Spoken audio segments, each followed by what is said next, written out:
Bonsoir à tous, c'est Tambour battant consacré à l'amélioration du parcours du patient, l'exemple de la maladie de Lyme.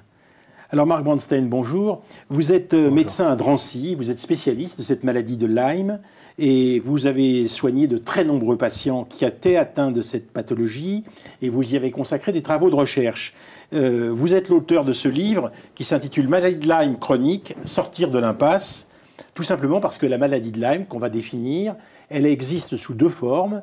Une forme première qui serait non chronique et une forme chronique qui est mise en cause par une partie de la faculté. Ça veut dire que des médecins contestent le fait qu'il puisse y avoir forme chronique. Est-ce que vous pouvez nous définir de quoi il s'agit avec la maladie de Lyme?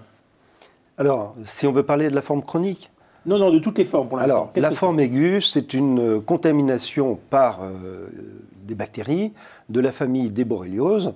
Et c'est une contamination fréquemment transmise par les tiques. Alors, qu'est-ce que c'est les tiques?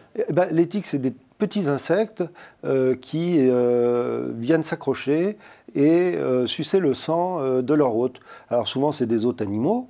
Et puis, de temps en temps... Des hôtes animaux, ça veut dire que ça va sur un cerf, un sanglier... un chien. Un chien. Et puis, de temps en temps, sur des êtres humains. Alors, de temps en temps, sur les êtres humains, les chiffres que vous avancez sont énormes. Officiellement, on parle de 20 à 30 000 malades par an. Et vous dites, non, c'est 150 000 par an.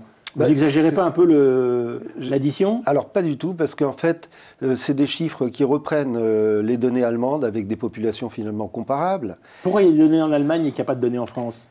Alors ça, c'est un mystère. Je pense que c'est lié à l'approche que les médecins ont et à l'ouverture scientifique que les médecins ont en Allemagne et au fait qu'ils rapportent systématiquement les nouveaux cas de contamination. Alors cette maladie, Borrelia burgdorferi, puisque c'est le titre de la maladie la plus fréquente, c'est quelque chose comme une bombe chimique dangereuse à l'intérieur d'un corps, parce que ça peut affecter le système nerveux central et provoquer encéphalite, paralysie, et en plus, ça résiste aux antibiotiques. C'est bien ça? Alors c'est ça, mais c'est un peu schématique. Effectivement, il y a une partie d'atteinte du système nerveux qui est centrale ou périphérique.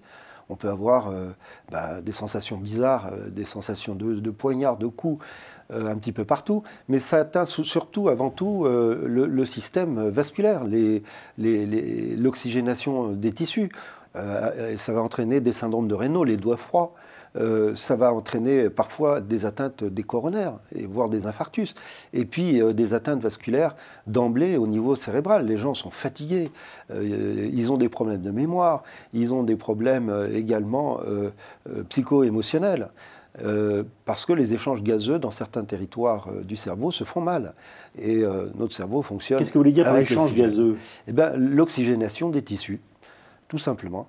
Et puis, il y a des atteintes aussi des tendons ostéo-articulaires. Les gens ont des douleurs atroces, des destructions parfois des tendons ou des articulations.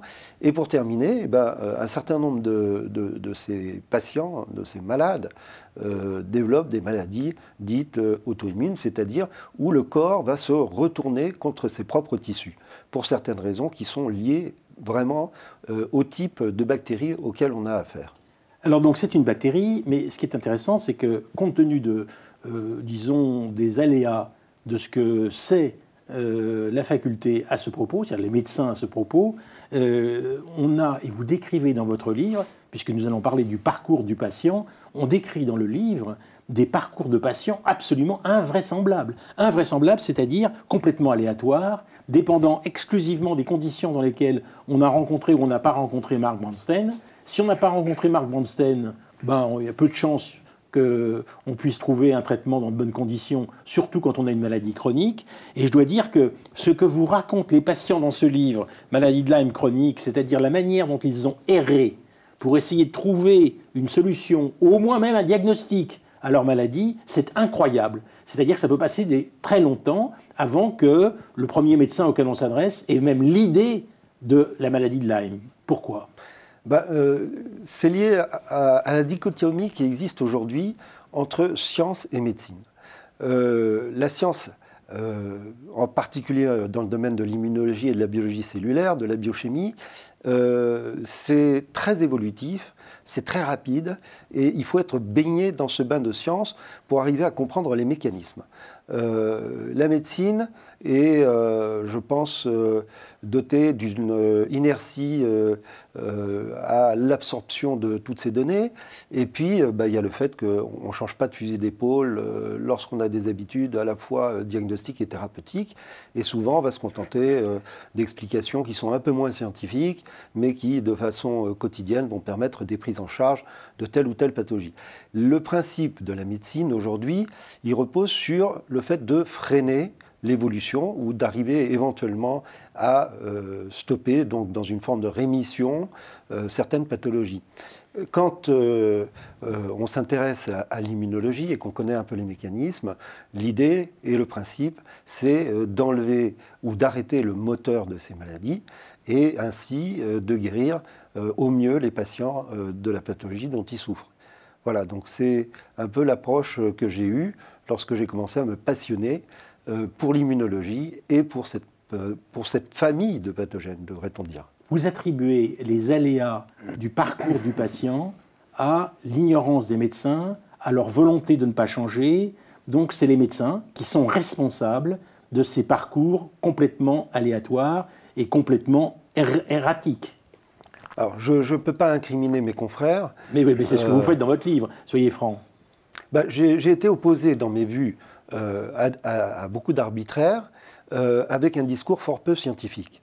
Et ça m'a non seulement affecté d'un point de vue professionnel, mais aussi d'un point de vue personnel, parce que je pensais qu'on avait affaire à des débats scientifiques et non pas à des querelles de chapelle. On n'est plus à l'époque du Moyen-Âge où l'Inquisition a tout pouvoir. Je pense que le débat doit s'élever, le niveau du débat doit s'élever également, et on doit tenir compte des données de la science et des publications scientifiques internationales, et non pas franco-françaises. Alors je vais vous dire, Thibaut Valentin qui est ici et moi-même, nous avons adressé une demande de participation à un certain nombre de médecins, en leur suggérant de venir parler, y compris au professeur Perron qui a écrit un livre sur la maladie de Lyme, en lui disant venez, voilà, on lui a dit que vous seriez là de façon honnête, et tous ont répondu. Tous les médecins que nous avons contactés, spécialistes de la maladie de Lyme, ont répondu non, on ne discute pas avec Mark Brandstein, parce que Mark Brandstein, il nous a agressés, Mark Brandstein, il ne pense pas comme nous, et nous ne voulons pas confronter nos arguments aux siens.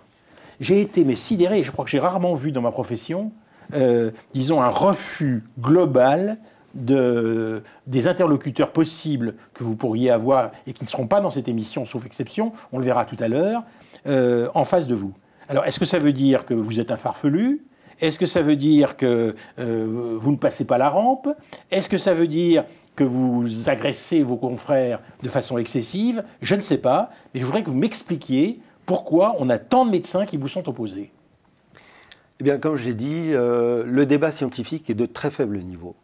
Donc, se confronter à ce type de débat n'est pas forcément très aisé pour un certain nombre de confrères qui restent dans un dogmatisme bien pensant, mais qui est fortement divisible à mon sens aux patients, aux malades que je reçois tous les jours. Et donc, effectivement, être confronté à Mark Brandstein, c'est se confronter aux malades.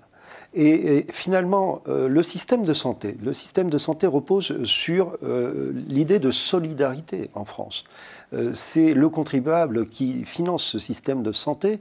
Et lorsque des éminences dans le domaine de la médecine captent l'attention générale et la confiance générale, on leur attribue finalement cette confiance de façon aveugle. Maintenant, si cette confiance n'est pas méritée et qu'on se retrouve piégé, je trouve que ça relève quand même un petit peu de la supercherie morale et intellectuelle. Alors pour être tout à fait honnête, je dois dire qu'il y a un chercheur au CNRS et il y a une série de chercheurs qui vont dans le même sens que vous, que j'ai contactés. Je ne voulais pas les avoir parce que ça aurait fait doublon. Pour être tout à fait honnête, je dois dire que les études américaines sur lesquelles j'ai tenté de jeter un œil vont dans le sens de ce que vous dites. Et je me suis dit, comment se fait-il que des études américaines ne traversent pas l'océan? Ça, je ne comprends pas. Étant donné que dans les études américaines, on dit qu'il peut y avoir un Lyme chronique et que le Lyme chronique se soigne par un mélange disons, d'une certaine diversité d'antibiotiques d'une part, et d'autre part d'éléments fongiques qu'on associe au traitement, je me dis, mais tous les médecins français devraient savoir ça. Alors, pourquoi est-ce qu'ils ignorent les thérapeutiques américaines? Expliquez-moi. Alors d'abord, il y a la barrière de la langue. Moi, je suis franco-américain et plutôt anglophone. Et donc, comme je me suis énormément formé en immunologie de façon autodidacte, mais de façon très intense, quotidiennement depuis un certain nombre d'années, en biologie également, et puis surtout par ma pratique médicale, finalement, j'ai accès à ces lectures qui sont des lectures complexes. Et c'est des lectures de première main, c'est des publications scientifiques. Or, les médecins, en général, reçoivent les publications de professeurs, mais ce n'est pas des publications de première main. C'est difficile d'analyser avec un regard critique des publications et de dire, tiens, là, effectivement, c'est erroné, c'est juste, il y a un regard critique. Moi, petit journaliste, je l'ai fait. C'est-à-dire que j'ai été chercher ces études américaines pour savoir si Mark Bronstein, disons, avait des gens de son côté, parce que sinon, c'était farfelu. Et donc, je les ai trouvés. Et j'ai constaté, par exemple, je vais prendre le test diagnostic, parce que c'est très intéressant. En France, on pratique un test diagnostic qui s'appelle ELISA, et éventuellement un deuxième test qui s'appelle Western blot. Et j'ai constaté dans ces tests diagnostiques que ces tests sont considérés comme totalement insuffisants de l'autre côté de l'Atlantique. Comment se fait-il que les médecins français continuent à ne pratiquer que ces tests pour savoir s'il y a maladie de Lyme ou non, et n'ont pas été voir les autres tests qu'utilise aujourd'hui la médecine américaine? Alors, il faut dire que tous les tests sérologiques, puisque là on parle de tests sérologiques, sont tous insuffisants. Parce qu'il y a toute une stratégie de la bactérie qui est de se cacher au cœur de nos cellules. En réalité, ce qu'on appelle des méta-analyses, c'est-à-dire le retour sur les analyses de la pratique de ces tests, montre que le test ELISA a une validité de 24,7%. C'est-à-dire que si une dame enceinte de 6 mois venait me voir et que je lui faisais un test de grossesse, j'aurais 75% de chance de me tromper et je lui dirais, écoutez, vous êtes bien enceinte, mais le test nous révèle que vous n'êtes pas enceinte. Donc on est dans cette situation qui est un peu ubuesque, où finalement la littérature dite scientifique de très haut niveau a complètement échappé, peut-être volontairement, peut-être involontairement, à la lecture d'un grand nombre de praticiens de premier plan. C'est très choquant, mais je n'ai pas d'explication. Thibaut Valentin. Oui, Monsieur Bronstein, vous nous dites, en fait, pour reprendre un peu la réflexion d'Antoine Spire, qu'il y a un scandale, que les traitements sont inefficaces, les tests de dépistage, etc., etc. Mais d'ailleurs, vous dites un peu la même chose que Monsieur Perron, parce qu'il y a quand même une sorte d'harmonie dans votre discours. Et moi, j'aimerais quand même savoir d'où vient l'origine de ce scandale.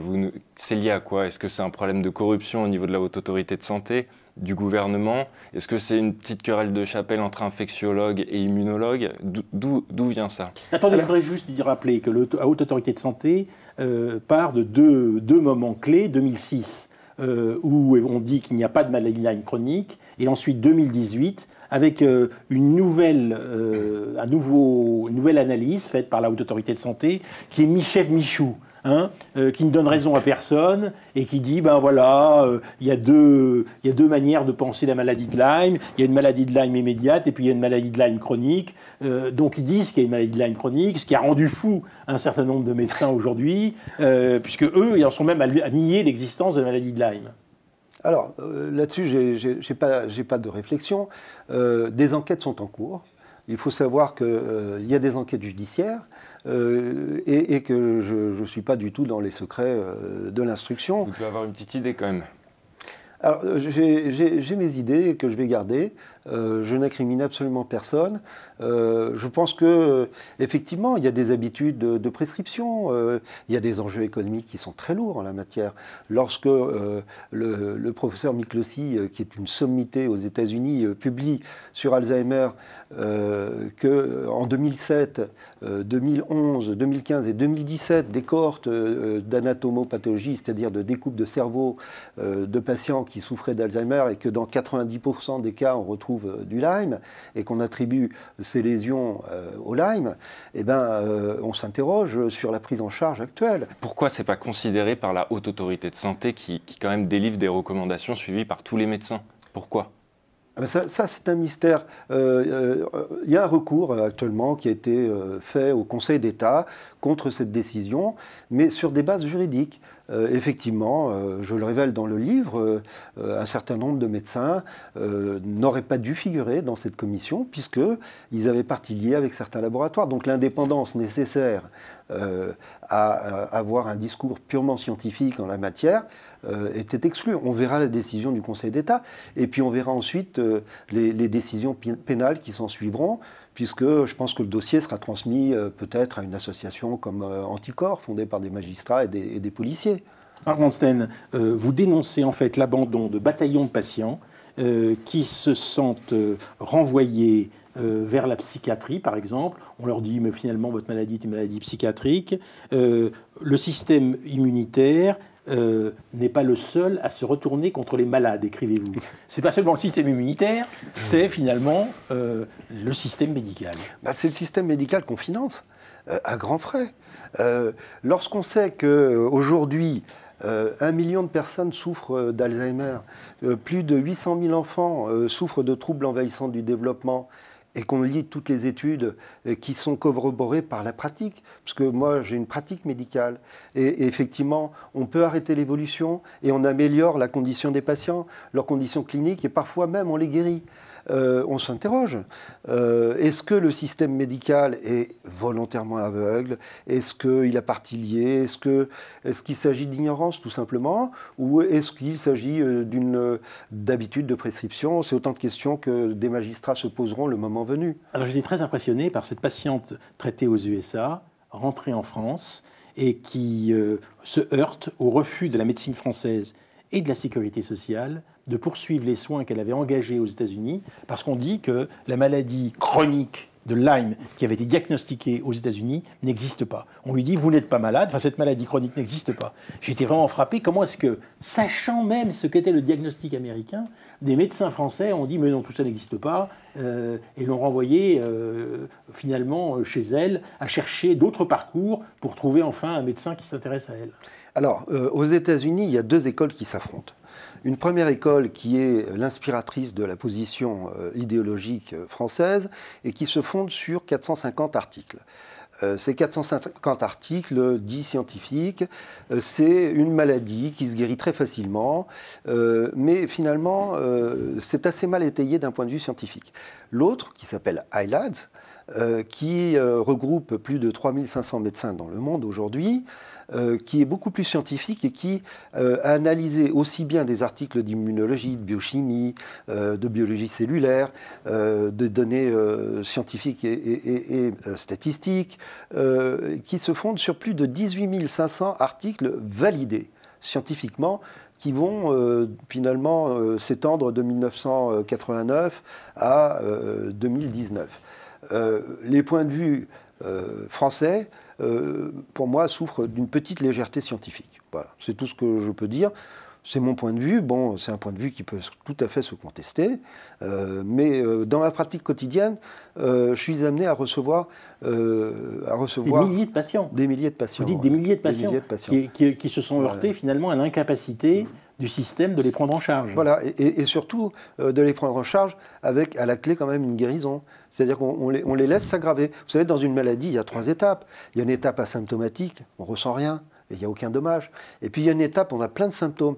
Puis les symptômes vont aller croissant, et puis au bout d'un moment, on va vous parler de destruction tissulaire. On arrive à une étape finalement où, d'un point de vue somatique, il y a des dégâts au niveau du cerveau, au niveau des yeux, au niveau du cœur. Alors vous expliquez justement que les bactéries Borrelia, lorsqu'elles évoluent dans les tissus conjonctifs, se déplacent plus vite que les globules blancs qui sont censés les capturer. En conséquence, on a une situation où ces bactéries qui ne sont pas autonomes sur le plan énergétique sont finalement amenées à, au fond, pomper l'énergie du corps ailleurs, et donc finalement à très gravement altérer l'équilibre d'ensemble du malade.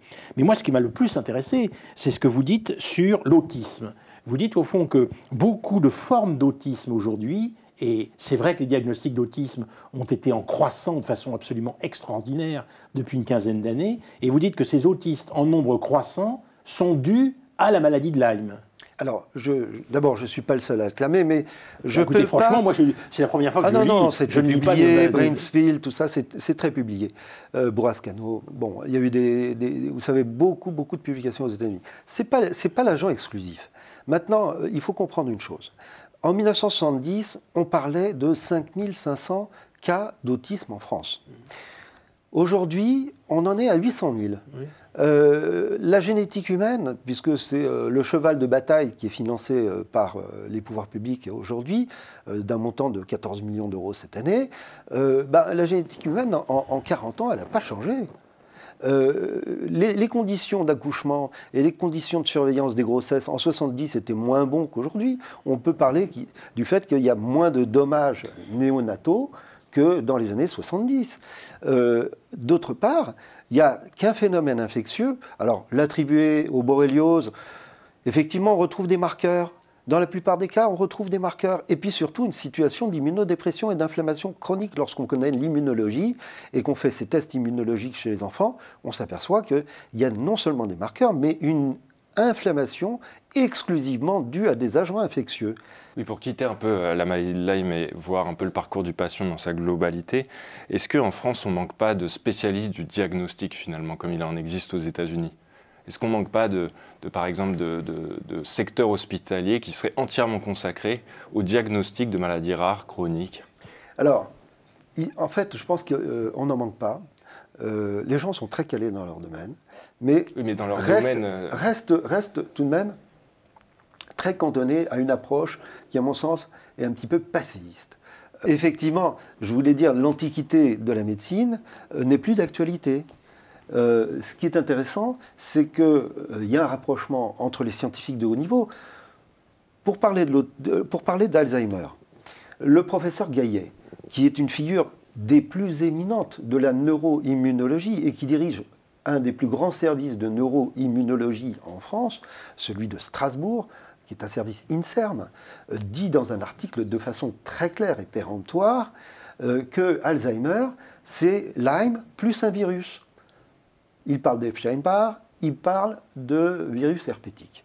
Bon. Mais dans tous les hôpitaux, il n'y a pas les plus grands spécialistes.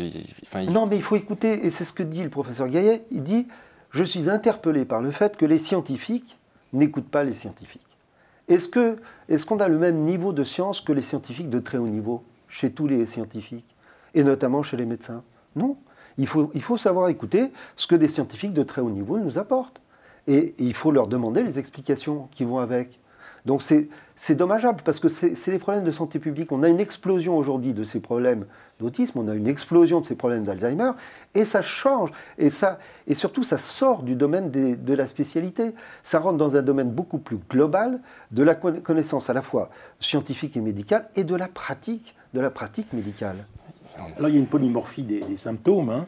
Vous y avez insisté, il y a plusieurs organes qui peuvent être affectés du fait de la maladie de Lyme, et vous montrez dans votre livre le lien qu'il y a entre la maladie de Lyme et plusieurs types de symptômes. Mais moi, je voudrais poser la question de l'histoire de la maladie de Lyme. Voilà, j'ai lu un livre de Madame Samitier, et qui est un livre très très étonnant, parce que c'est un livre qui nous raconte que pendant la Deuxième Guerre mondiale, les nazis sont arrivés dans les camps d'extermination à isoler la maladie de Lyme.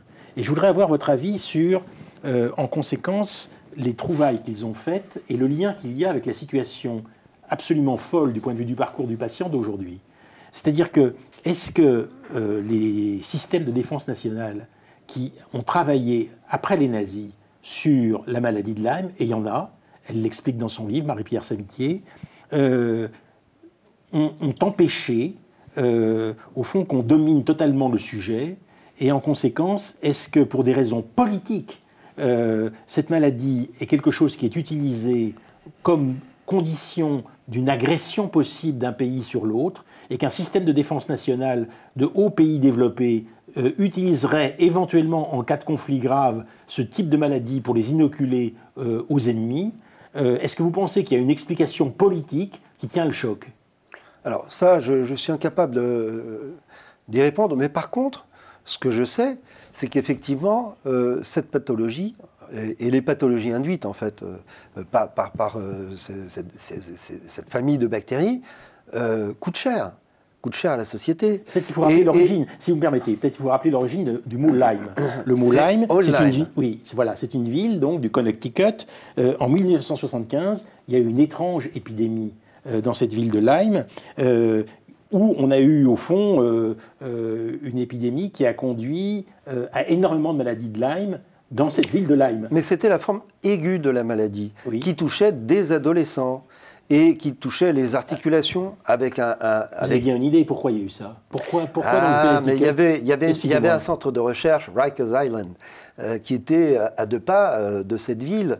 Et on pense que finalement, ce centre de recherche qui a été désaffecté à un moment a été finalement le vecteur qui a pu disséminer dans cette ville de Haut-de-Lyme par probablement des rats qui partaient de Rikers Island et qui étaient porteurs de tiques. Éventuellement, bon, c'est des hypothèses, c'est des conjectures. Attendez, sans centre de recherche, qu'est-ce qu'ils cherchaient? Est-ce qu'ils cherchaient une réponse scientifique à la maladie ou est-ce qu'ils cherchaient quelque chose pour la manière dont se transmet cette maladie? Vous expliquez dans votre livre que cette maladie se transmet par le sperme et par le sang, exactement comme le sida. Les conclusions des recherches immunologiques qui ont été menées en collaboration avec Hans Issel, qui est le président de la Société française d'immunologie, et Hugues Gastkan, qui est maître de recherche au CNRS, c'est qu'il s'agit d'une maladie du système immunitaire et de la cellule. Et donc, effectivement, l'objet de Rikers Island n'était pas le bienfait de l'humanité, c'était un objet de destruction. Comme les Japonais ont expérimenté dans leur camp de concentration des travaux sur le typhus, voilà la remorque de Marie-Pierre Salitier. Pas vraiment, parce qu'aujourd'hui, est-ce que c'est une pathologie qui était endogène dans les pays? On a retrouvé dans des squelettes, finalement, la présence de ces bactéries. Donc, j'ai aucune idée de la question. Concernant l'action politique, vous savez, on a très peur de Ebola. Cette année, il y a une publication remarquable de l'INSERM en immunologie qui a fait le tour de tous les aspects d'Ebola et qui nous donne des pistes thérapeutiques. Pour ça, ça a consacré les efforts et les travaux pendant 2-3 ans de 2 équipes INSERM de Marseille qui feraient un travail absolument remarquable. C'est un travail qui a été financé. Je m'étonne quand même que le gouvernement, après surtout les lectures de mon livre, qui explique en long, en large, en travers quelles en sont les implications et les modalités pathologiques, finalement, ne prennent pas le mors aux dents et disent, voilà, on peut consacrer un budget décent. Alors, c'est autant de mystères qui m'échappent, dont seule la justice, éventuellement, aura le fin mot, en fait. Merci Marc Brandstein. Alors, eh bien justement, prenez le temps de lire le livre de Marc Brandstein, Maladie de Lyme chronique, sortir de l'impasse. Tous ceux qui se posent des questions par rapport à cette maladie apprendront des choses, des découvertes scientifiques inédites et un espoir pour les malades. C'est aux éditions Le Passeur. Merci.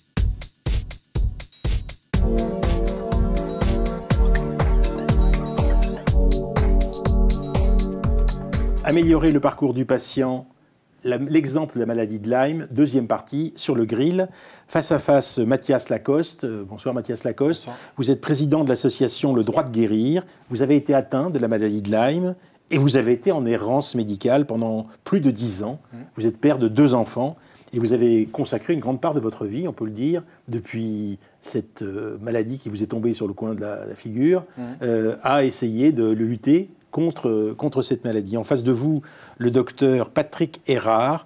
Docteur Patrick Erard, vous êtes un médecin gastro-entérologue à l'origine, et puis vous vous êtes intéressé à l'industrie pharmaceutique. Vous avez créé en France Fujisawa, un groupe japonais, et vous êtes devenu le directeur général en France de ce laboratoire pharmaceutique, et vous avez été à la tête d'un groupe pharmaceutique japonais, président des industries du médicament de 2013 à 2018, et puis ensuite, aujourd'hui, vous présidez la commission innovation du MEDEF, et vous avez publié ce livre, une belle promenade de santé, comprendre la santé aujourd'hui et demain, qui m'est tombée sous les yeux, un peu par hasard, et qui a fait que je vous ai invité pour dialoguer avec notre ami. Mais avant que ce dialogue n'ait lieu, je voudrais que vous me disiez, vous, en tant que médecin, qu'est-ce que vous pensez de ce que nous a raconté Mark Brandstein et comment vous évaluez l'incapacité du système à organiser le parcours des patients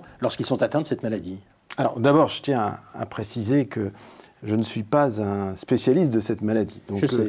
La médecine est une science d'humilité. Hein, et donc, j'ai pour règle de parler de ce que je connais. Et je m'abstiens de faire des critiques ou de challenger des idées sur des sujets que je connais mal. Moi, j'ai été d'abord curieux d'écouter sa thèse, visiblement, d'après ce que j'ai compris, un peu isolé. Non, pas isolé, pas isolé. Il y a des un chercheurs. peu isolé dans le pas l'échelle internationale. Français, c'est ce que j'ai compris, en tout cas de vos commentaires tout à l'heure.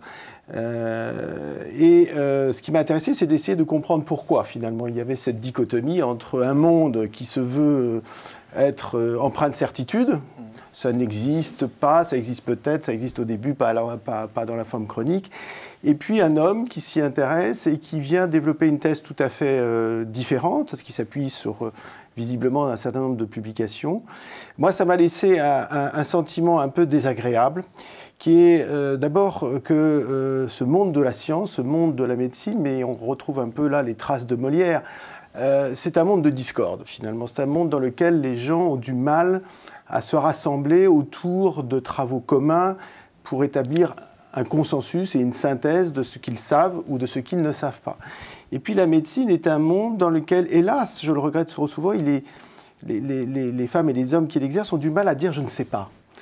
Or, le fait de ne pas savoir n'est pas un constat d'échec pour moi. C'est d'abord une leçon d'humilité et on a le droit de dire à un malade « je ne sais pas, je ne suis pas sûr ».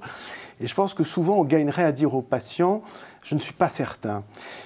D'abord parce que ça permet de réfléchir ensemble, ça permet d'être plus à l'écoute. Et je trouve que la première chose qui doit être faite devant des maladies qui sont des maladies sur lesquelles beaucoup d'interrogations persistent et subsistent, c'est d'abord de faire en sorte qu'on ne lâche pas prise par rapport au contact avec les patients et qu'on soit toujours à l'écoute de ce qu'ils ont, y compris même si on ne comprend pas toujours l'évolution de la symptomatologie. Donc moi, je suis resté, dans votre livre, oui. Vous parlez d'autres pathologies multifonctionnelles. Absolument. Et vous parlez de nomadisme médical. Absolument. Et vous dites qu'en face de ces pathologies multifonctionnelles, il y a du nomadisme médical. Et j'ai lu, par exemple, sous votre plume, qu'une colopathie fonctionnelle crée un nomadisme. Et ça, c'est votre spécialité, là, une colopathie fonctionnelle. Et qu'en fait, la nature de l'information est telle que c'est très difficile de limiter les erreurs. C'est ce que vous dites. Exactement. C'est tout à fait un très bon exemple que vous prenez là. C'était lorsque j'étais gastro-entérologue praticien à l'hôpital. J'avais dans ma clientèle beaucoup de patients qui avaient des colopathies fonctionnelles. À l'époque, je me souviens, on était dans les années 80, c'était un peu la même façon de voir les écoles s'opposer. Il y avait une école de médecine qui disait c'est une maladie fonctionnelle, de gens qui ont un petit problème psychologique, qui sont des gens qui ont mal au bide, parce qu'ils sont des anxieux. Voilà, ce sont des anxieux, mais ça n'existe pas. Il n'y a pas de substratum physiologique derrière tout ça. Depuis, les recherches ont progressé et beaucoup de gens ont travaillé sur la colopathie fonctionnelle. On en sait un peu plus. On ne sait pas tout, mais on en sait un peu plus. En tout cas, une chose est certaine aujourd'hui, c'est qu'une partie de la symptomatologie des côlons irritables, ce qu'on appelle les côlons irritables, vient indéniablement d'anomalies de transmission de neuromédiateurs, c'est-à-dire de ces petites molécules qui traversent les nerfs et qui transmettent des informations de nerf en nerf. Et on sait qu'il y a des anomalies qui sont les mêmes d'ailleurs que celles que l'on trouve dans certains troubles anxieux ou psychologiques au niveau du cerveau. Eh bien, l'intestin étant le deuxième cerveau de l'être humain, eh bien, il prend, si je puis dire, les informations de la même façon et il se comporte, y compris de façon pathologique, de la même façon. Et donc on sait aujourd'hui que ça n'est pas une vue de l'esprit, la colopathie fonctionnelle. Donc il y a fort à parier que les patients qui se plaignent d'une chronicisation de la maladie de Lyme n'inventent pas leurs symptômes. J'avais un maître, on appelait ça un maître de mon temps en médecine, qui était le professeur Bernier, qui était un homme extraordinaire, un gastro-entérologue de grand renom, qui disait toujours ceci pendant sa visite. J'étais tout jeune, externe. Il me tapait sur l'épaule, il me disait « Héra, retenez au moins une chose, il faut toujours écouter les malades ». Et j'aime bien cette idée-là, c'est que d'abord, il faut écouter les malades. Parce que les malades, Alors ils justement, on va racontent écouter l'histoire. Mathias Lacoste. Alors Voilà, Mathias écoutons les Lacoste, malades. vous êtes malade depuis plus de 10 ans, donc de cette maladie de Lyme, Ouais. et ça a été l'errance médicale. Expliquez-moi de quelle façon.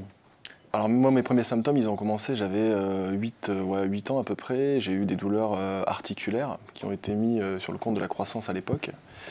Et puis après, j'ai repris ma vie normalement, j'ai continué. Et vers l'âge de 18 ans, on m'a diagnostiqué une mononucléose infectieuse, donc, qui s'est guérie par le repos. Et je suis reparti dans la vie active. À l'époque, j'étais pâtissier. Et puis après, un peu plus tard, j'avais des douleurs de plus en plus invalidantes, à un point que je pouvais quasiment plus marcher. Donc j'ai consulté des médecins qui à l'époque m'ont dit Monsieur Lacoste, vous avez une spondylarthrite ankylosante. Ok, très bien, HLA-B27 positif, donc c'est un gène. Et donc j'ai commencé à me traiter, donc d'abord par des anti-inflammatoires, une molécule, 2 molécules, 3 molécules, et puis voyant que ça ne s'améliorait pas plus que ça et que ça me posait énormément de problèmes en parallèle, on m'a proposé les anti-TNF-alpha, donc c'est des espèces de mini-chimiothérapie à faible dose. Et puis là, pareil, une molécule, 2 molécules, etc. J'en ai dû en faire à peu près 5. Et plus j'avançais, plus mon état de santé se dégradait en fait. À un tel point qu'on commençait à me parler d'autres diagnostics. On envisageait une fibromyalgie, une sclérose en plaques, voilà, les médecins ne savaient pas bien. Et puis j'ai fini par dire stop en fait à tout ça, à dire aux médecins mais en fait vous savez pas ce que vous faites quoi. Vous me soignez depuis toutes ces années, puis finalement mon état il fait que se dégrader quoi. Et à partir de là, j'ai eu la chance de rencontrer un médecin qui soignait autrement, c'est ce qu'on m'avait dit à l'époque. Sur Nîmes, et qui lui a regardé tout mon dossier pendant à peu près 1h30, 2 heures. C'est la première fois qu'on regardait mon dossier depuis plus de 10 ans.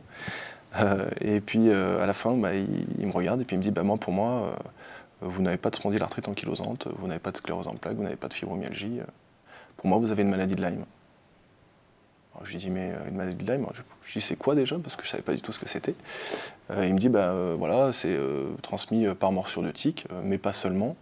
Et je vais vous faire des tests de dépistage et à partir de là, voilà, on verra ce qu'on fait. Alors il m'avait prévenu tout de suite, il m'avait dit les tests de dépistage peuvent revenir négatifs, mais c'est pas parce que ces tests de dépistage sont négatifs que vous n'avez pas de maladie de Lyme chronique. Je fais faire ces tests arrivent et ils arrivent effectivement négatifs. Donc moi tout content, je vais le voir et je lui dis écoutez regardez, hein, j'ai pas la maladie de Lyme, ils sont négatifs. Et il me dit si, vous avez la maladie de Lyme parce que regardez, on les a fait faire dans un laboratoire spécifique et on voit bien qu'il y a des bandes qui prouvent qu'il y a eu un contact avec cette bactérie et donc que vous avez une forme chronique de la maladie de Lyme et c'est la conséquence des maux dont vous souffrez aujourd'hui. Voilà. Et à partir de là, on a commencé à soigner cette fameuse maladie de Lyme. Et là, vous avez fondé donc cette association. Pourquoi vous avez fondé une association nouvelle? Il en existait déjà, non? Alors en fait, dans mon parcours de soins, à un moment donné, j'ai été bloqué. Je ne pouvais plus me soigner parce qu'un médecin conseil a décidé que je n'avais pas de maladie de Lyme. Il m'a dit vous êtes reconnu pour une spondylarthrite ankylosante. Pour moi, vous n'avez pas de maladie de Lyme. Donc, pour moi, vous êtes tout à fait en état d'aller travailler. Vous devez reprendre votre job. Donc à partir de là, j'ai dit non, moi il faut que je continue à me soigner, je veux guérir quoi. Et donc j'ai attaqué une grève de la faim le 18 juin 2016 pour à la fois lancer l'alerte en France et puis pour ma situation personnelle. Est-ce que vous allez mieux aujourd'hui? Oui, mon état s'améliore petit à petit, c'est très long. Grâce aux médecins qui se cachent aujourd'hui en France pour me soigner. Ils se cachent pour nous soigner? Pour nous soigner, oui bien sûr. Ouais.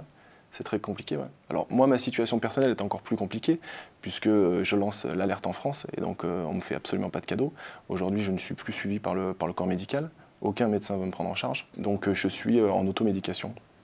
Comment ça se fait qu'aucun médecin veut vous prendre en charge? Je comprends pas. Aucun médecin veut me prendre en charge parce que je suis marqué au fer rouge par en l'occurrence la MSA.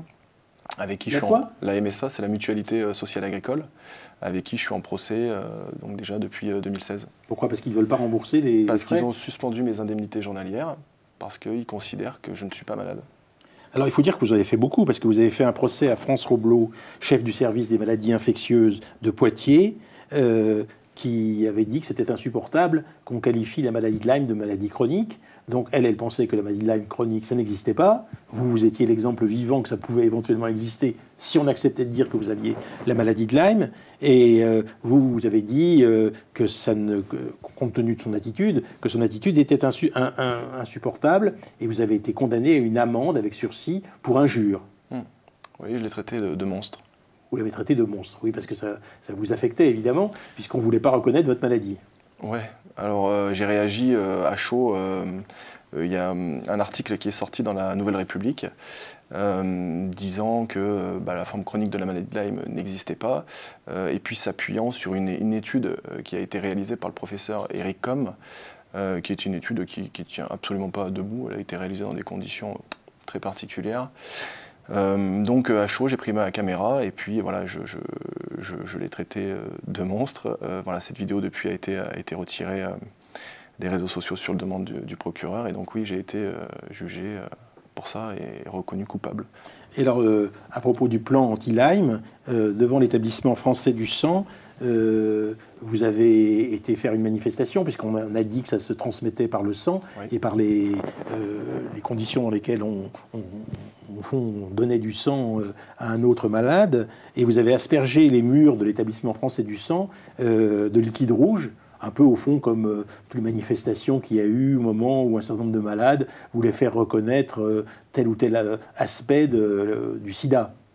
On est face à la même problématique. Donc on réagit, l'histoire se répète en fait. L'histoire se répète. On est face au même problème. Est-ce que vous êtes nombreux dans cette association? Dites-moi la vérité. On est plus de 3000 adhérents, oui. Qui sont donc atteints ou qui sont de familles de patients atteints de la maladie de Lyme? La plupart sont atteints, oui, bien sûr. De la maladie de Lyme chronique? Oui, oui. Qu'est-ce que vous en pensez, monsieur Erard? D'abord, je pense qu'on ne gagne rien à régler tout ça dans une forme de violence, quelle qu'elle soit verbale. Bon, vous savez, hein, quelquefois, c'est de très bons coups pour essayer d'attirer l'attention d'un système qui ne veut absolument pas se critiquer. Donc de dire qu'il ne faut pas être violent, c'est pas ma philosophie. Ça ne nous fait pas avancer. Non, moi, ce n'est pas ma philosophie. Moi, je pense qu'il y a un sujet qui est d'abord...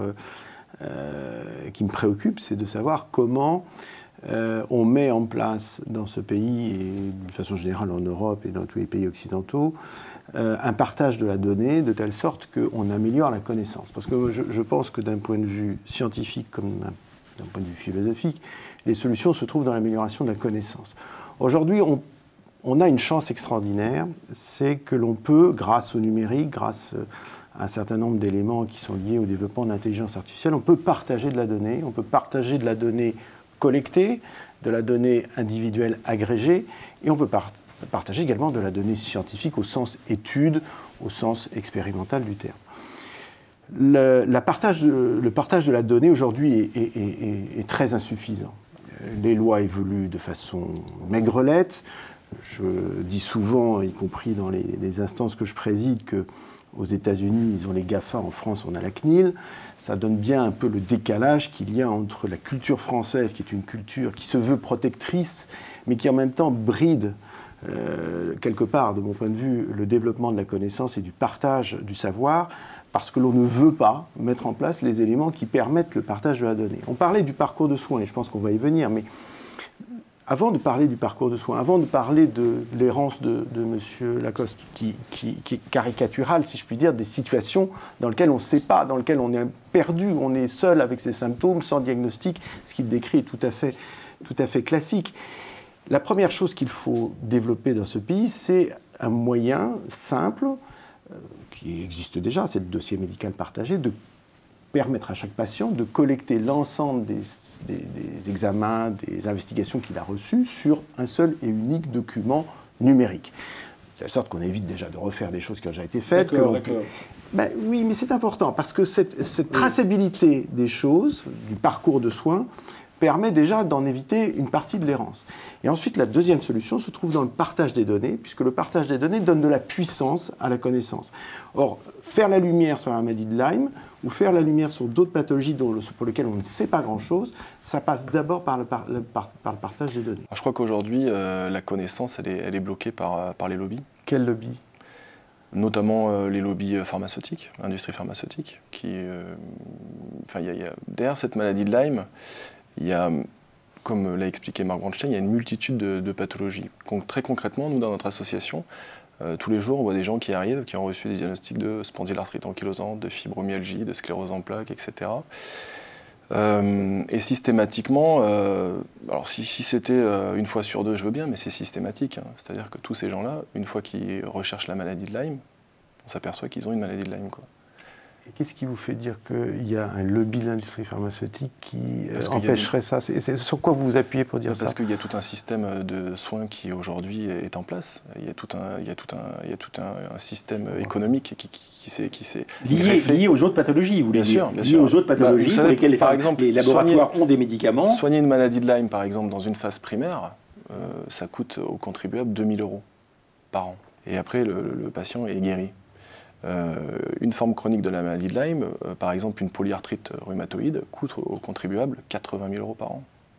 Je ne vous suis pas, je suis désolé, je vous ai perdu. Les laboratoires pharmaceutiques qui ont intérêt à soigner telle ou telle maladie qui n'est pas la maladie de Lyme et à laquelle on attribue la situation difficile, ne veulent pas qu'on aille à l'origine du symptôme. L'origine du symptôme, c'est la maladie de Lyme. Il ne vous a pas échappé que ce n'est pas l'industrie pharmaceutique qui consulte les patients? Ben non, mais il ne vous a pas échappé qu'il y a quelquefois quelques intérêts communs entre les industries pharmaceutiques et les experts, par exemple. Je vais vous dire, alors voilà, on y arrive, c'est intéressant, c'est-à-dire qu'on vit dans un pays où il faut absolument dès qu'il y a un problème, il faut qu'il y ait un coupable. Hein, depuis la Révolution française, il faut trancher la tête à quelqu'un. Dès qu'il y a un problème, il y a un complot.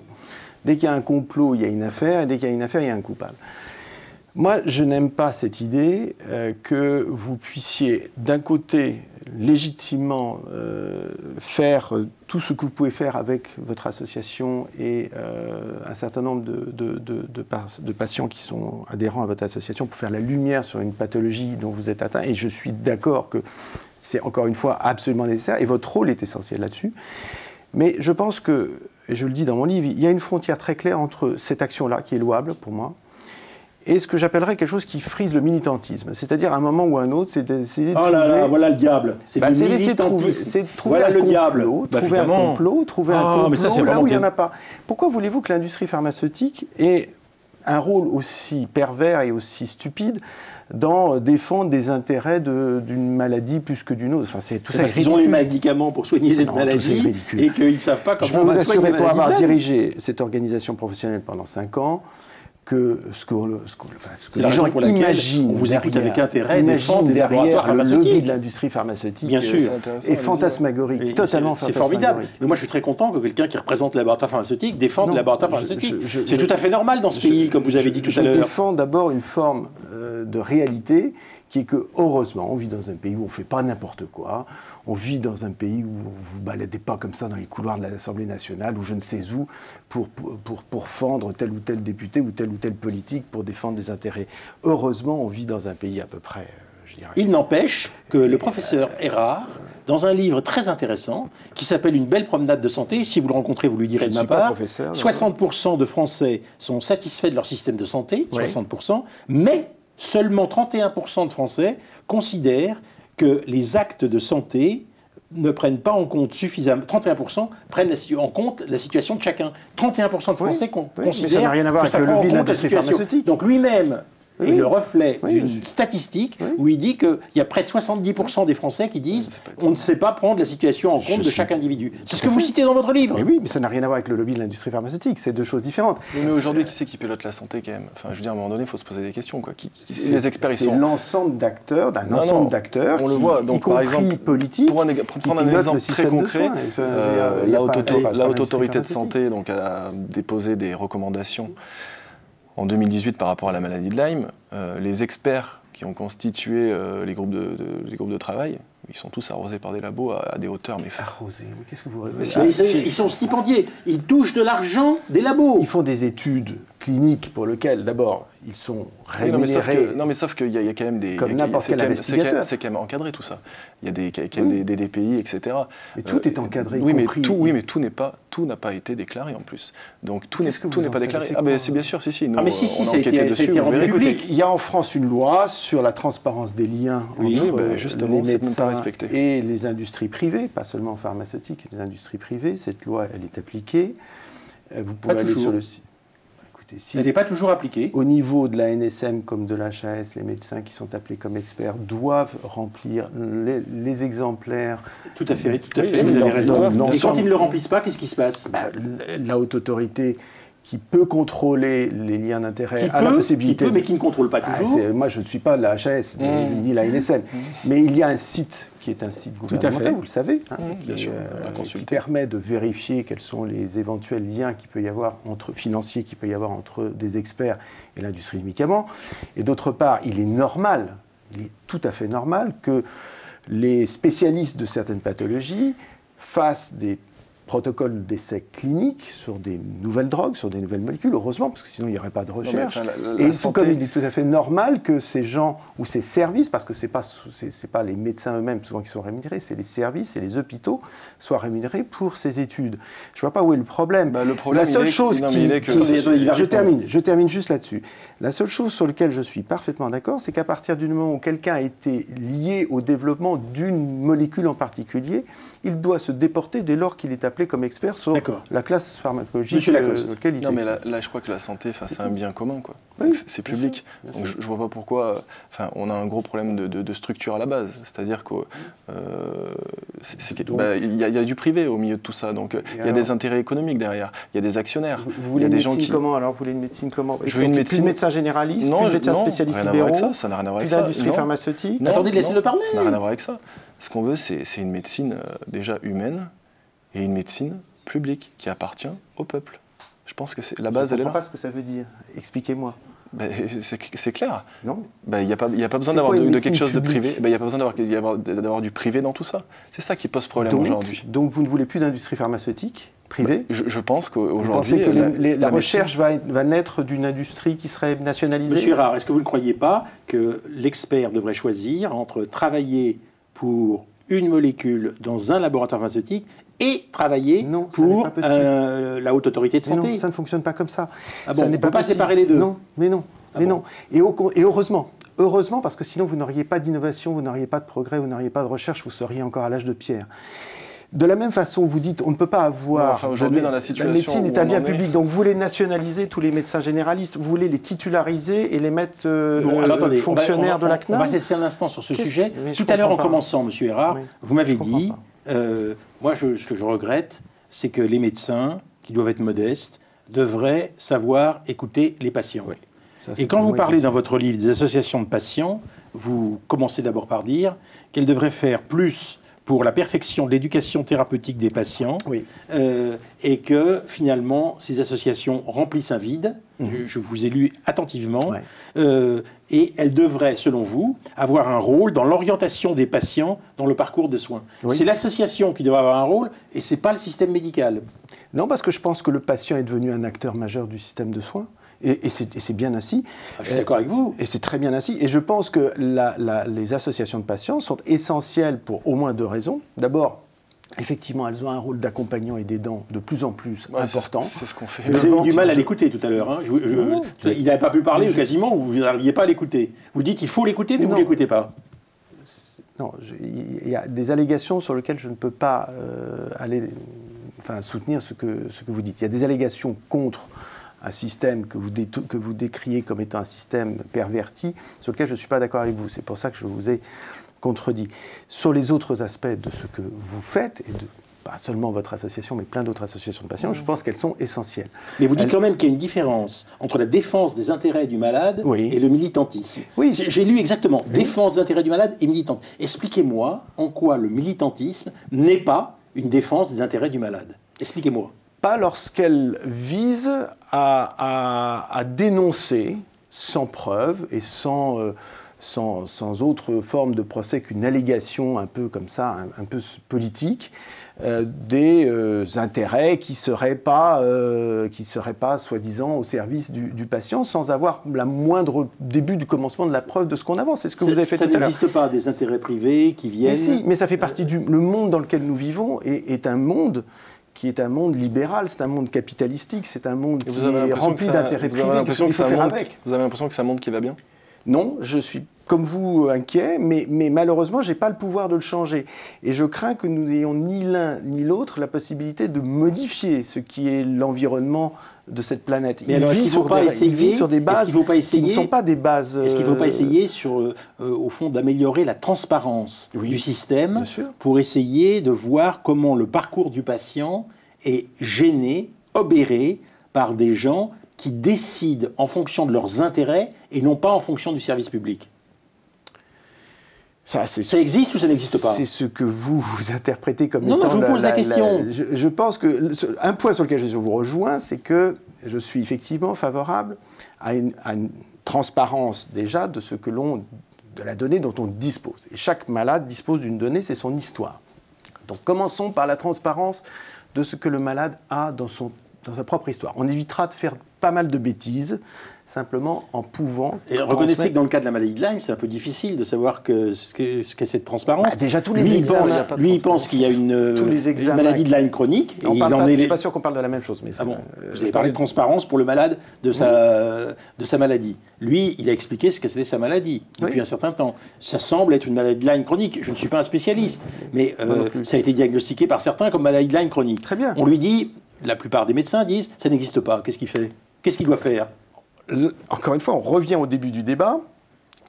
En médecine, comme dans d'autres domaines, vous avez des écoles, des gens qui s'opposent sur, non pas toujours des éléments de science, c'est ce qui est regrettable, mais parfois sur de l'idéologie. C'est-à-dire vous avez des gens qui défendent par idéologie l'idée que tant qu'on ne lui a pas amené la preuve que ça existe, il dit que ça n'existe pas.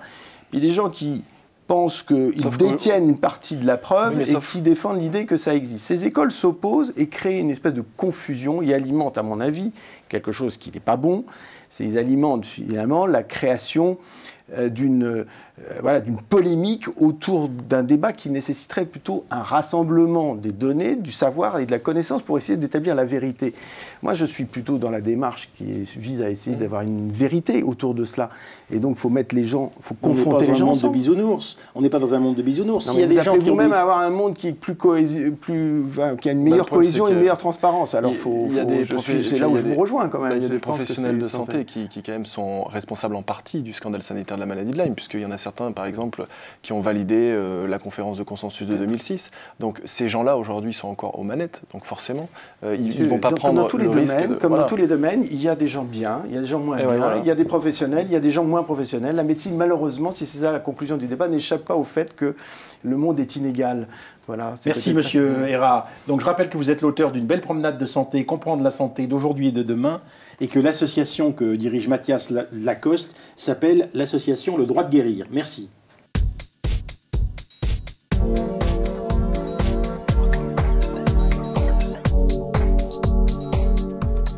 Améliorer le parcours du patient, troisième partie.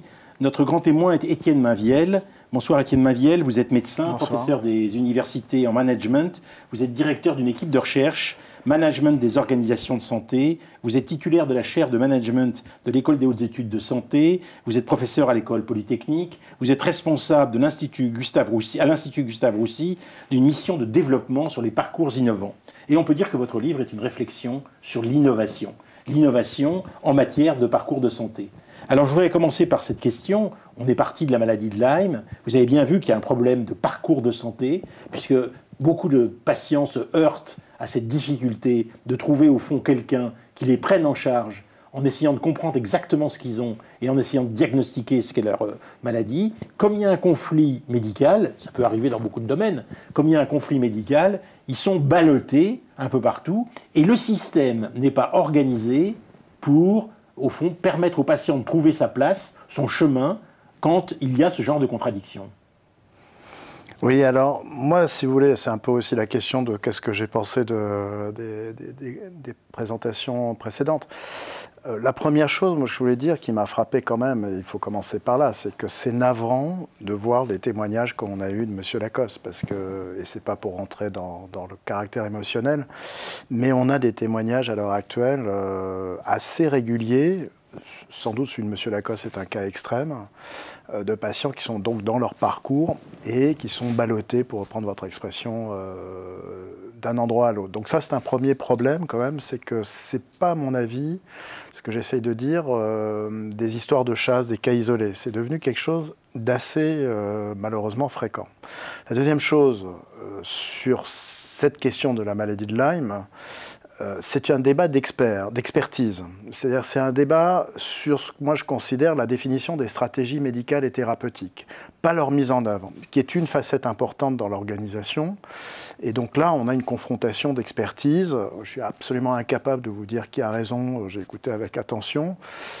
Par contre, ça m'a frappé sur un troisième point, et qui est aussi en lien avec ce que j'essaie d'écrire, c'est que on ne peut pas raisonner maintenant, si on part du point de vue patient, de son quotidien, sur de la coordination entre différentes étapes, différents professionnels, et en même temps accepter finalement l'état des débats actuels dans la sphère de la santé, les médecins et d'autres professions de santé, et ce que j'appelle moi les jeux de pouvoir. C'est que je pense qu'on est dans un secteur où les jeux de pouvoir sont quand même très développés, pour des raisons d'éducation. Quand vous faites de la médecine, c'est 8 à 12 ans d'études, vous êtes conditionné pour devenir professeur, etc. Et un PU-PH d'une spécialité plus important qu'un autre, donc, etc. Professeur d'université, praticien hospitalier. Voilà. Et donc tout ça pour dire que vous voyez bien le problème dans ce cas-là. C'est-à-dire qu'on ne peut pas d'un côté parler d'un parcours, de quelque chose d'horizontal, d'échange qui se veut le plus symétrique possible, avec un peu d'humilité, l'expression du doute aussi dans ce qu'on sait et ce qu'on ne sait pas. Et d'un autre côté, avoir des jeux de pouvoir qui en fait quelque part subordonnent le reste à ces aspects-là. Étienne Mainvielle, dans votre livre, Le patient et le système, enquête d'une organisation sur mesure, qui est publié chez Célie Arslan, j'ai eu l'impression que vous vous intéressiez de très près à ces questions d'organisation des soins et aux conditions dans lesquelles il y avait en France une dégradation, c'est ce que vous écrivez, hein, de l'organisation des soins. Et au fond, une incapacité à gérer la singularité à grande échelle. Et je voudrais commencer par ça, parce que ce dont se plaignent les patients de Lyme qui ont une maladie chronique, c'est qu'au fond, on ne les écoute pas jusqu'au bout et qu'on n'arrive pas à gérer leur singularité, et encore plus à grande échelle, puisque c'est le cas de nombreux patients, oui. Vous l'avez reconnu vous-même. Oui, oui. Alors, il y a plusieurs choses dans ce que vous dites, à mon avis. C'est d'abord, il faut se mettre d'accord sur ce qu'on appelle organisation, parce que le terme est un terme commun qui peut être pris dans différentes déclinaisons. Moi, ce qui m'intéresse, c'est l'organisation du quotidien et de la prise en charge du patient. C'est-à-dire partir de la prise en charge du patient, de sa perspective, un peu comme M. Lacoste, et voir comment on peut améliorer les choses dans son quotidien, dans son parcours. Donc ce n'est pas l'organisation au sens combien il faut d'hôpitaux, comment il faut les fusionner, etc. Et d'ailleurs, j'insiste là-dessus parce qu'on n'a sans doute pas assez raisonné à ce niveau, j'appelle micro, si vous voulez, de terrain, les questions d'organisation, de management, et sans doute qu'on se le paye un peu en boomerang dans tous les systèmes de santé. Ce n'est pas propre à la France. C'est quand on parle des gaspillages, des problèmes d'événements indésirables, ou même d'attractivité des métiers, des dysfonctionnements que peuvent vivre des professionnels de santé sur le fait de rattraper des défauts d'organisation. C'est aussi parce qu'on n'a sans doute pas assez raisonné à ce niveau-là. Donc organisation, c'est sur ce plan-là. Alors après, dans cette organisation, sans aller trop dans des aspects techniques, il faut considérer sans doute un temps dit de conception. Alors je m'excuse, j'ai appliqué moi des lunettes de gestionnaire et de chercheur en gestion, alors avec une honnêteté scientifique, mais les termes peuvent choquer parce que je parle de conception, de production, de termes qui peuvent être un peu surprenants évidemment dans le contexte de la santé. L'humanisation de la médecine, c'est pas au cœur de votre réflexion. Si, justement, c'est là où j'essaye, mais je ne dis pas que le challenge est réussi, ça c'est à vous de le juger, mais justement je pense qu'on peut raisonner un management et une organisation du quotidien au bénéfice d'une médecine plus humaniste. D'accord. Oui, c'est ça. Et donc du patient. Donc ce que je voulais dire sur l'organisation, il y a un temps dit de conception, c'est le temps généralement d'expertise clinique. Donc là, on a vu sur la maladie de Lyme, on n'est pas d'accord sur les modes de prise en charge en 2019, il y a débat. Et il y a d'autres situations où ça existe, mais en règle générale, on a quand même beaucoup progressé sur l'expertise clinique.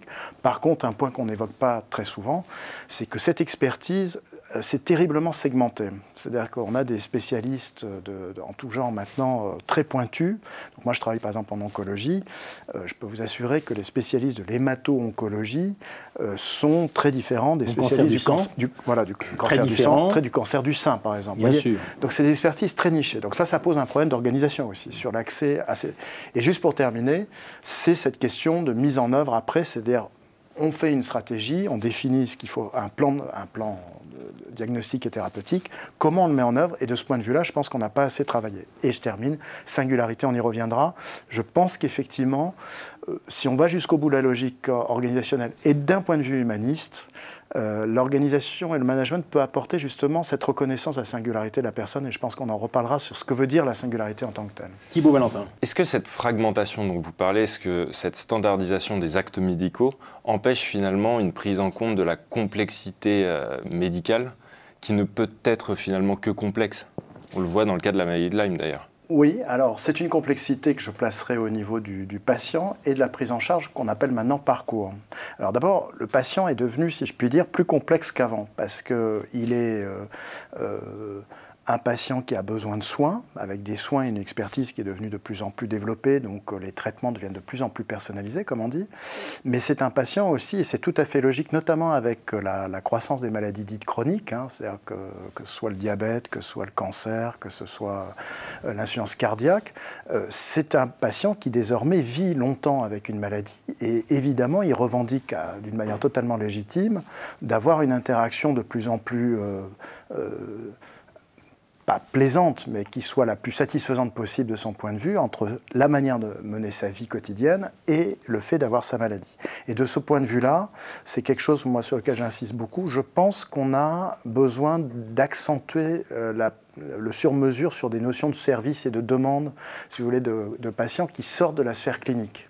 Et de manière concrète, comment vous appliquez ce sur-mesure? Oui.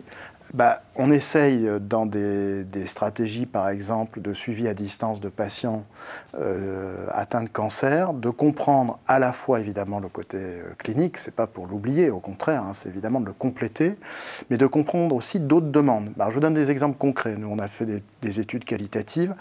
Le premier motif d'une personne de plus de 75 ans pour être hospitalisée, la première question que se pose dans notre étude cette personne, c'est qui va garder mon animal domestique pendant l'hospitalisation. Ça peut paraître une boutade, c'est un thème majeur. C'est-à-dire que si vous ne le prenez pas au sérieux, des patients peuvent refuser d'être hospitalisés, alors qu'ils en ont vraiment besoin. Et donc la question suivante, c'est de savoir comment on peut répondre à ce type de demande. Comment on peut faire, par exemple, des conciergeries au niveau des hôpitaux. Et ça pose d'ailleurs une question de fond de savoir jusqu'où le système de santé va. C'est-à-dire, est-ce qu'il offre ce type de service? Bon, vous pouvez avoir une multitude de sujets de cette nature où il est important maintenant de considérer, en fait, le comportement de la personne dans sa globalité. Alors, ce n'est pas un sujet nouveau en tant que tel. D'une certaine façon, il y a eu énormément d'écrits sur l'aspect. Mais en pratique, comment on fait effectivement pour reconnaître cette singularité du patient sous toutes ses facettes, à la fois cliniques mais comportementales. Vous avez, pour terminer, un autre exemple sur le rapport à Internet. Vous avez des gens, on parle beaucoup d'Internet, de l'Internet. Vous avez des gens qui adorent être effectivement dans le rapport à Internet et en suivi avec les professionnels de soins. Il y en a d'autres qui détestent ça. Ça vaut beaucoup de questions d'ailleurs, l'Internet, oui. sur l'appropriation des données de santé personnelles, la manière dont elles peuvent être détournées par l'industrie. Mathias Lacoste en parlait tout à l'heure. Il y a quand même un champ qui s'ouvre là-dessus. Alors, je ne sais pas l'histoire de l'industrie. Ce qui est certain, c'est que c'est un système qui a été, d'un point de vue de management, historiquement construit sur, malgré toute la bonne volonté des acteurs, mais plutôt sur une question d'offre, qu'une question de demande, si vous voulez. C'est qu'on n'est pas... Alors le terme pourrait être de consumer oriented, comme on dit dans les secteurs marchands, mais on ne pense pas la perspective patient. Donc vous vous retrouvez dans des situations complètement stupides où le patient, c'est haché pour lui. Je vous donne un autre exemple concret. Une personne, par exemple, qui a de l'oxygénothérapie à domicile ou une chimiothérapie à domicile, elle est obligée d'attendre un prestataire de service qui arrive avec le matériel pour faire la poche, et puis la poche de chimio. Ça réunit 3 professionnels. Si les professionnels ne sont pas coordonnés, ce qui se passe assez régulièrement, le patient, il attend de 9h à 11h du soir, et ce que je vous dis est du vécu, que la coordination se fasse. Il est totalement dépendant, vous voyez, d'un système d'offres qui ne se coordonne pas. Étienne Mainvielle, pourquoi appeler ça processus productif ? vous voulez nous hérisser le poil? Parce que, oui, franchement, quand vous caractérisez le parcours du patient comme un processus productif, je me suis dit, allez, passons sur cette expression, et je préfère passer. Mais en même temps, je vous le dis parce que ça m'a choqué dans votre livre. Je ne comprends pas pourquoi vous avez besoin de ce vocabulaire. Alors écoutez, c'est une très bonne question. Je me suis longtemps posé parce qu'évidemment, c'est très connoté, productif.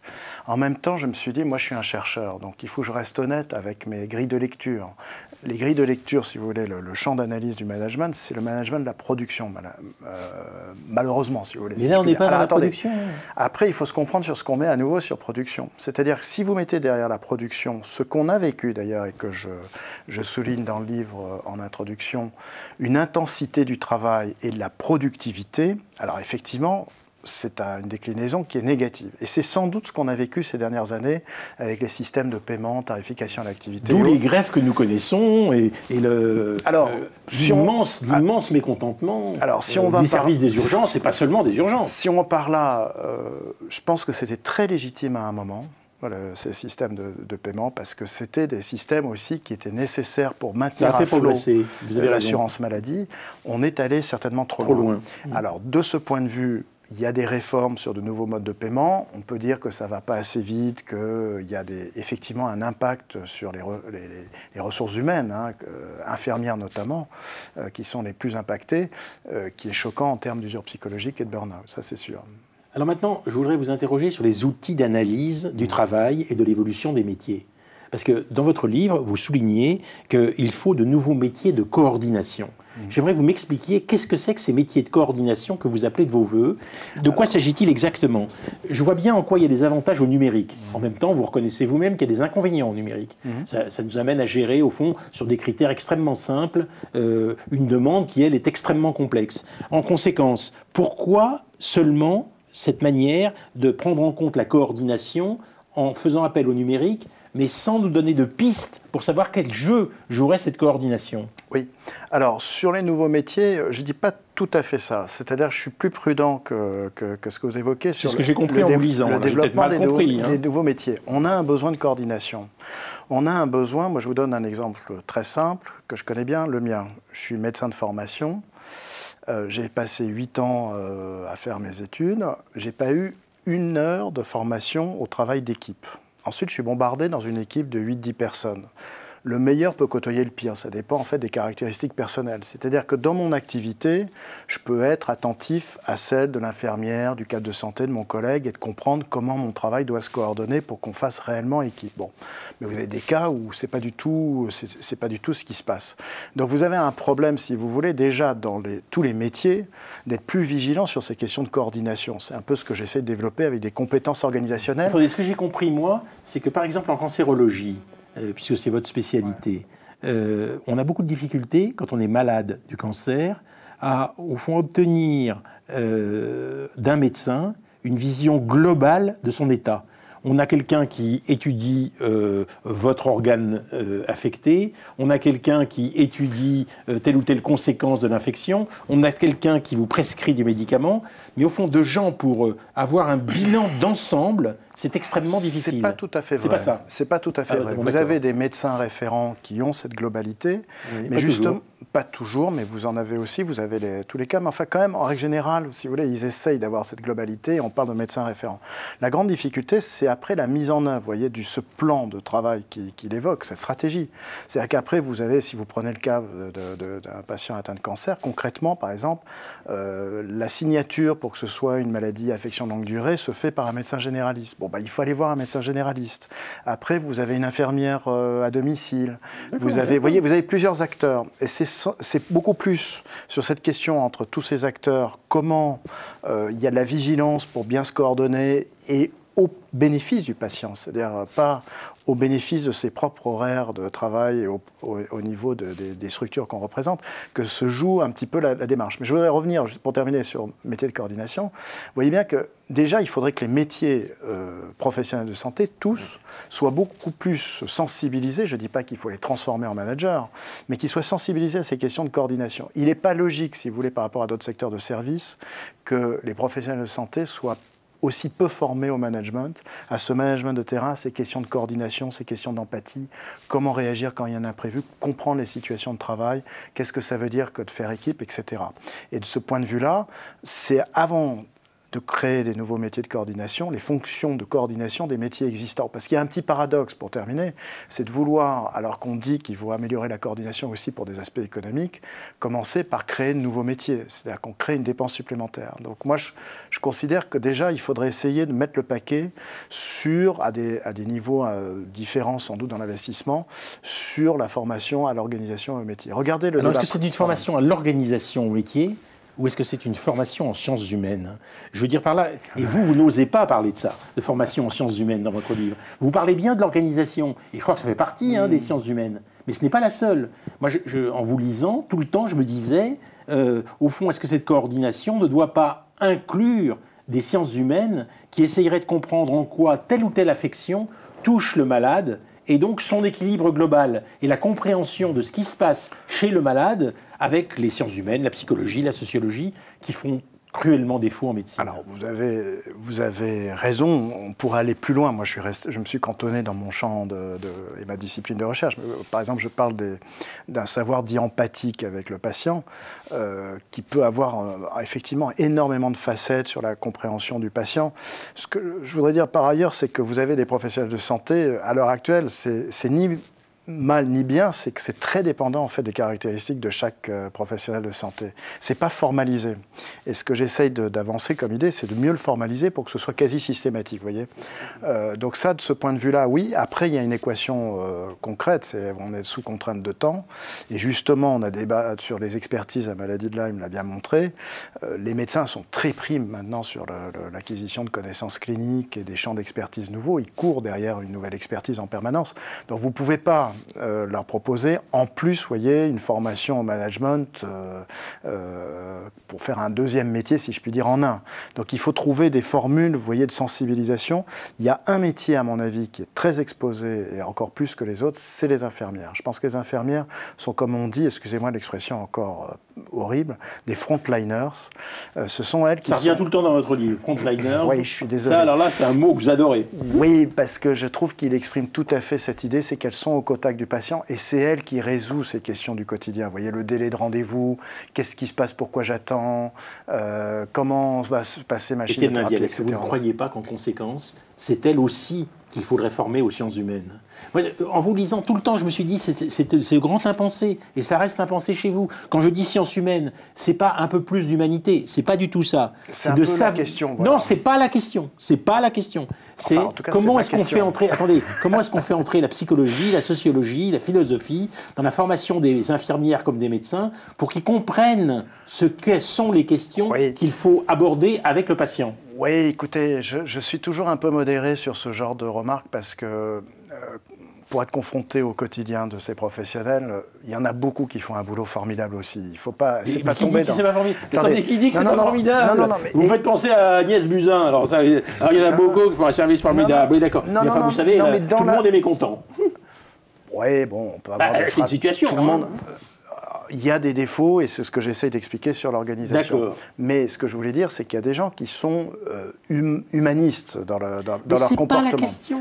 Et qui sont... Attendez, vous entendez humaniste, mais c'est pas la question. Je vais aller après un peu plus loin. Mais au début, c'est pour dire quand même que l'État n'est pas... On n'est pas dans une médecine technicienne 100% où les gens ne se sont pas posé des questions ces 10 dernières années. Vous pensez bien que... Non, mais c'est les études que ces Alors, médecins suivent qui sont... Il y a les études sur les raisons, pour terminer sur ce point-là, il y a les études, c'est vrai, la course à l'expertise clinique qui fait qu'on en oublie aussi des aspects de pratique où on ne les met pas en priorité. Il y a un autre phénomène qui a joué sans doute, c'est que ces modes de paiement, paiement à l'acte, paiement à l'activité, ont quand même poussé à l'intensification du travail et malgré tout n'ont pas laissé beaucoup de temps. Les temps de consultation, par exemple, sont très réduits parce qu'il y a de la nécessité d'aller vite dans ces aspects-là et ça efface, quelle que soit l'attitude de la personne. Maintenant, je voulais aller un peu dans votre direction. Je pense qu'effectivement, il y a un besoin d'aller un petit peu plus sur des formes d'études originales. Et de ce point de vue-là, il y a un espoir. Alors, c'est très spéculatif, mais on parle beaucoup de l'intelligence artificielle. On peut dire tout ce qu'on veut à l'heure actuelle sur les progrès que ça pourrait produire. Mais il y a quelque chose d'assez intéressant, c'est que probablement, beaucoup, en tout cas d'experts le disent, quelles que soient les applications, on va avoir un nouveau gain de temps, vous voyez, avec l'intelligence artificielle. Et la grande question pour moi, en tout cas, c'est de savoir qu'est-ce qu'on va en faire de ce gain de temps. C'est-à-dire pour un médecin, s'il a un peu plus de temps en consultation, et le système, hein, d'une manière générale, qu'est-ce qu'il va en faire? De ce point de vue-là, c'est aussi une question de gestion. C'est pas le gain de temps théorique, c'est l'usage qu'on va en faire. Et ça peut être à nouveau le meilleur comme le pire. C'est-à-dire qu'on peut augmenter le système de productivité actuel, vous voyez, en mettant plus de malades, par exemple, dans les consultations, ou bien on peut utiliser ce gain de temps pour justement développer des formes de relations qu'on a perdues un petit peu ces dernières années. Et je terminerai par une anecdote. Il y a des études, il y a des expériences nord-américaines, par exemple, où, moi je reviens de l'Université de Pennsylvanie, les étudiants de médecine ont un enseignement dans la fondation Barnes, vous savez, qui est à Philadelphie. Et donc, on leur demande de s'entraîner à regarder les tableaux pour justement regarder qu'est-ce qu'ils examinent, vous voyez, dans la qualité de la peinture ou dans les défauts, pour exercer cette activité qui est peut-être un petit peu perdue par les formations actuelles. Dans votre livre, vous parlez de cette profession de l'infirmière et vous dites il faut ramener une intelligence sur le terrain. Je vous cite exactement, ramener une intelligence sur le terrain.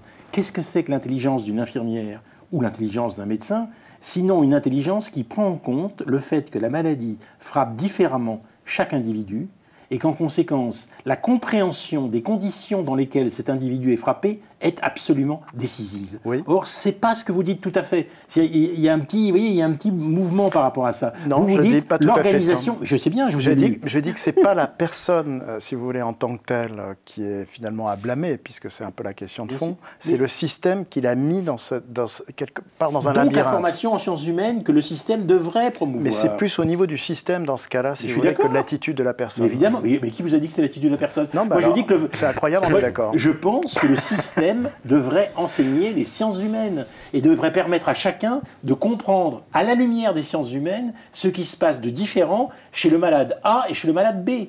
Oui, mais en termes pratiques, c'est-à-dire qu'il ne faut pas que ce soit un exercice... Vous avez peur de la théorie abstraite des sciences humaines qui font des grands baratins imbitables. Ces dernières années, oui, il y a eu un peu de ça, si vous voulez. C'est que parfois, il y a eu des enseignements qui sont très, très, très prestigieux et très brillants académiquement, mais qu'est-ce qu'on en apporte sur le terrain? Parce qu'on n'a pas tellement de marge de manœuvre, vous voyez, sur le terrain à l'heure actuelle, et il faut que les personnes en tirent un bénéfice concret et pratique. Donc, si c'est pour avoir des attitudes et un système qui offre des attitudes, effectivement, pour comprendre le patient un petit peu mieux sur toutes ces facettes.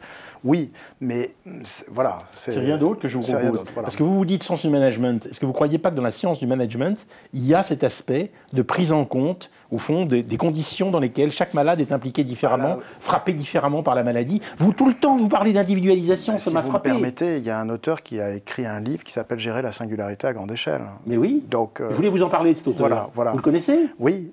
Moi, je le connais, il est en face de moi. Voilà. Et donc c'est bien cette idée, c'est d'aller dans cette logique. À ce sujet, ce qui est assez passionnant en termes de recherche en management là-dessus, c'est que les autres secteurs de services ont beaucoup développé cette idée de la singularité, du sur-mesure ces dernières années. Alors, avec encore un terme, je vous regarde mais mass customization. Et alors, je me permets, parce que je pense qu'on est en train d'aller dans cette direction, tous services confondus, et la santé, de ce point de vue-là, est un modèle très intéressant. C'est-à-dire que dans les services, de plus en plus, qui étaient des industries de masse, on essaye de faire du sur-mesure. Bon, mais c'est du sur-mesure partiel. C'est-à-dire qu'on vous offre une option, mais on ne prend pas en compte l'ensemble. S'il y a bien une activité où on veut que ce soit du sur-mesure total, c'est quand on est malade.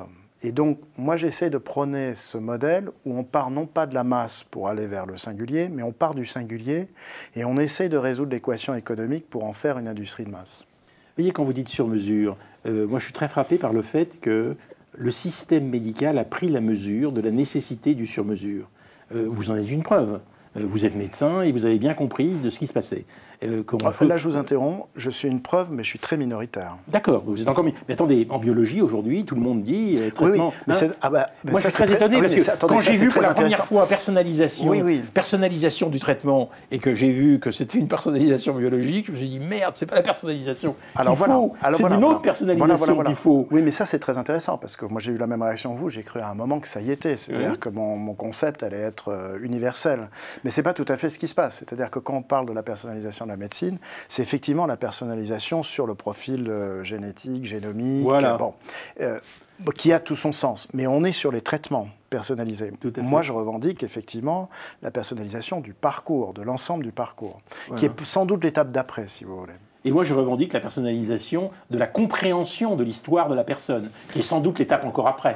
Certainement. Mais non, mais c'est l'idée de... vous êtes éternel, de toute manière. Non, c'est l'idée de prendre en compte la biographie, M. Maviel. C'est l'idée de prendre en compte la biographie du patient, de comprendre comment quelque chose intervient dans la biographie du patient. Oui, mais dans des conditions, si vous voulez, réalistes. C'est ça le problème. C'est-à-dire que ce n'est pas le dire en tant que tel, c'est comment on fait en 2019 pour progresser dans cette direction.